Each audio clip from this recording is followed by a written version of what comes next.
exciting episode of the Traveling Vacation Show. Coming at you from Hanoi in Vietnam. Okay. So this all began with arriving at the airport this morning, and it was quite an adventure. Nice simple flight, and got in, and it was quite a long wait to get our visas, but did get taken care of, and no snag there. However, after the visa part, we had a little complication. Didn't exactly see anyone holding a sign up for us. I thought that would be taken care of.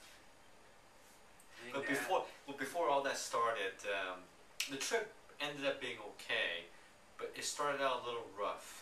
We went to sleep around, I don't know what time you went to sleep, but I went to bed around 1:30.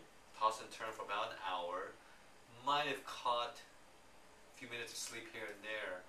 My alarm was supposed to go off at 4:15, and I looked at the iPhone, no alarm, at 4:17, right? Like, oh my God, what happened?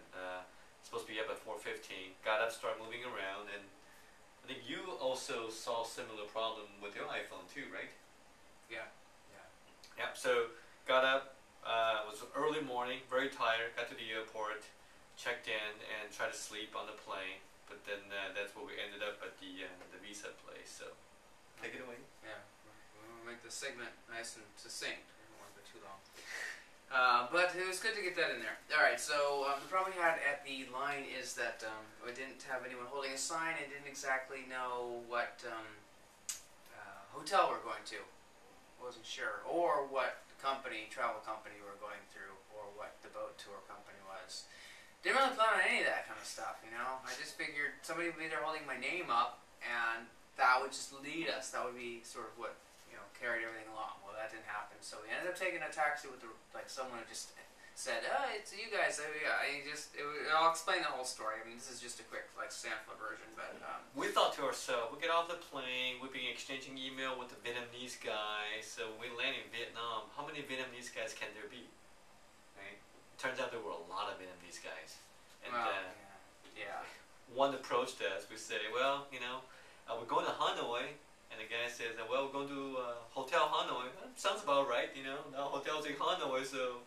It was a hotel I was thinking about actually booking, so that's why it sounded right. And he said, yeah, I got 2 people, so $20. And I said, yeah, same price. So we didn't actually lose any money on the price, except for the cost $5 to go from the wrong hotel to the right hotel.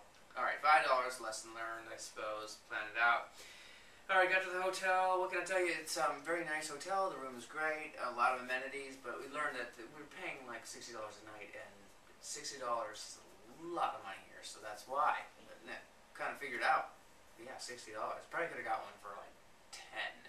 But no, I kind of like a nice hotel. Anything to add? Nope. Alright. Anyway, we'll walk around the city. Now, the airport drive getting here was very precarious, to say the least. You have to get used to that. It's kind of a shocker. I mean, you're sitting there and just watching yourself go in and out of the cars. It's just crazy. There's no rules of the road. The stoplights are merely just suggestions. Is that the most crazy thing you've seen on the road? Yeah. I've never seen driving quite like this before. I thought the Taipei stuff was a little crazy. This is just insane. I've been to China, so thanks to China, this seems normal. So Yeah, I guess alright. I wasn't jumping out of my seat. Yeah, but I'm just not used to it. I mean, it's just like little accidents waiting to happen. They don't. That's a miracle that there's not more. And then after we went exploring, well, you all of a sudden become a pedestrian in this. Not just the cars and the scooters, but now the pedestrians. But actually, out of all of them, I'd rather be a pedestrian just because I have a little more control. But we learned you have to be bold. You have to actually just decide to start walking. Otherwise, you're going to be there. There'll never be any brakes. They'll never stop for you. So you have to start walking, and then the scooters will go around you. Now, you got to be careful of the cars, because they can't swerve as much, and they could do a lot more damage, of course. But once the cars are gone, and with the scooters, you just start walking, and there's no sudden moves. You can't go backward or forward. You just go forward slowly or quickly, but that's it. You never stop and go backwards. I mean, and it works. It works. Only once has one actually tried to stop. And, whoa. The way it works is as you cross the street, you look to your left, or you look to the incoming traffic. You look for scooters that's the closest to you. And if the scooter swerves to be in front of you, it means the scooter wants you to stop so he could cut in front of you. if the scooter leans behind you, that means the scooter expects you to keep moving forward and it will swerve behind you. No sudden movements. If you misread that and you stop when he expects you to move forward, that's when accidents happen. And we learn that very quickly. It's a bit shocking at first because scooter was not slowing down, it was going very, very fast. Yeah. And we had to learn on the fly, and luckily, no injuries. It's kind of fun. It's actually, you know what, in times where it gets really hectic, it gives you a rush. It's sad to say that I'm getting a rush from this kind of stuff. And you have some videos of it, right? And well, there'll be videos, of course, too. Now, around town, there's a lot of old shops. So you can do tons of shopping, and it's kind of neat that they're actually in blocks, I mean, of similar shops. So there'll be like a sunglass street, there'll be a coffee street, there'll be all these, a paint street, and the other side has like paint remover street. It's actually, that's kind of cool. So we learned that, and the food, we tried a authentic pho place, which was kind of cool, because all those kind of made me a little like uncomfortable. There's like beef sitting there all day, like, I don't know. It was pretty good though, right? It was good. For $1.80, authentic pho in Vietnam. Yeah, it was good. We got around a lake, had a big lake, and got to take some photos, and that was kind of fun. And that's a crowded place, a lot of weddings, or wedding photos. We saw at least 4 wedding couples taking that kind of stuff. We found a nice little place up, like a restaurant up on a terrace, so you can kind of overlook the whole lake, and extremely cheap even up there. I mean, a little higher. Got some good coffee up there. Some maybe the world's best. Who knows? It was good. Did you like the coffee? Yeah, the coffee was exceptional. I become a connoisseur of coffee, and I will say that's probably one of the best, if not the best coffee I ever had. So I'm anxious to buy some to bring back to Taipei. Yeah, I even tried some. It was good coffee. Oh, I even caught a little it was like a New Year's Day festival thing going down below. It was really neat. It was like a circus bear, a little tiny bear about that big. I never actually seen one of these like little Russian bears. Is it Russian bear? I thought that was the Or kind. is it just because they're playing Russian music? I think it was that's like the. Is that a full-grown bear or is that a baby bear? It must have been a baby. He was really small. I thought he was like a dog at first, but I don't know. It kind of felt kind of bad because it would try and jump on things, and it fell a lot, and it seemed like it was like biting him a little too. I just wonder if that's like something that needs to be, I mean, it eats well. Obviously, he gets fed every time he does something, but that's a whole different act. Why are we going to talk about that? There's something to think about. Things you see. But anyway, the city's been really fun. We had a good time here. I don't know how many days you want to spend, but it's good. I mean, I think some people would come and say, it's just so dirty. And it's like, you can't expect it to be like Montreal or San Francisco. It's got what happens is a contrast of the past and the present and the future all meshing together and kind of clashing, and the cultures too, the age differences. So you kind of see the youth and the elderly mixed.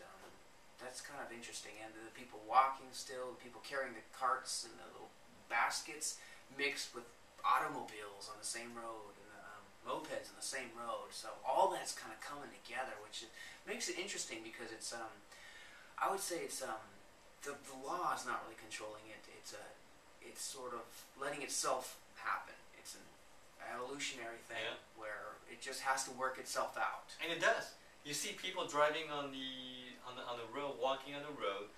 To me, to you, to people back in the U.S. that will look at that and go, "Oh my God, what's going on?" Yet you look at everyone; they look very calm. They know what to do. They know how to get through it, and they just find a way to make it work. And it's just the natural law of how things work. Definitely, there's a sense of anarchy because it's just there's no really police pulling people over. There's a police presence, of course, everywhere, but there's no one really. There's no traffic police. It's just whatever happens, just don't hit anyone. Sort of that's the rule. And we didn't see any accidents. Not yet. Surprisingly. Not yet. Not yet, yeah. Alright, so now you know, because I was doing this because I actually can't Facebook. They don't allow Facebook here, which is, hey, it's your country, you make the laws, and there actually is a way around it, but I'm not going to do it just because I figure... Why? Are you thrown in jail and be caned? Well, I just figure I can give up Facebook for a week. I don't need to break the law. Are you done? Things are very cheap in Vietnam. I mean, just give you a perspective. Pho, which cost around $7 in US? Yeah, $7. It costs $1.80 here. You bought some vodka for $4. Yeah, but this wasn't Stolignai or anything. The whole hotel room, so this is $60 for a pretty nice room, and in U.S. standard, this would be very, very inexpensive. Mm-hmm. What we also found is that a youth hostel will only cost $5 a night, right? So you could get, once somebody lands in Vietnam, in Southeast Asia, you can get by very, very inexpensively. It just doesn't cost a lot to enjoy yourself over here, so I could see why it's such a popular destination for a lot of younger people. I think it'd be a lot of fun. But you have to be willing to brave the streets. That's probably, and that's. Do you think a lot of people in America will be afraid to brave the street and the food? I think, yeah. I think you have to really have that sort of. You didn't have a problem with it. No, but I was nervous at first. The last thing I wanted to do was go out. I was hoping maybe there'd be little streets where we just have to like pedestrian paths everywhere. But no, eventually you get to an intersection and realize you need to get there. It's like crossing a river. The first time we tried to cross the street, we were looking around and we saw an old lady next to us that's about to cross the street. So we figured we'll follow her. If they'll hit somebody, they'll hit her first. Yeah. And heaven forbid they'll hit an old lady crossing the street. Follow if it's your first time, follow old ladies and babies. You're not gonna hit them. Yeah, we even tried to follow somebody on a wheelchair, and but after a while, get used to it. You just go with the natural rhythm.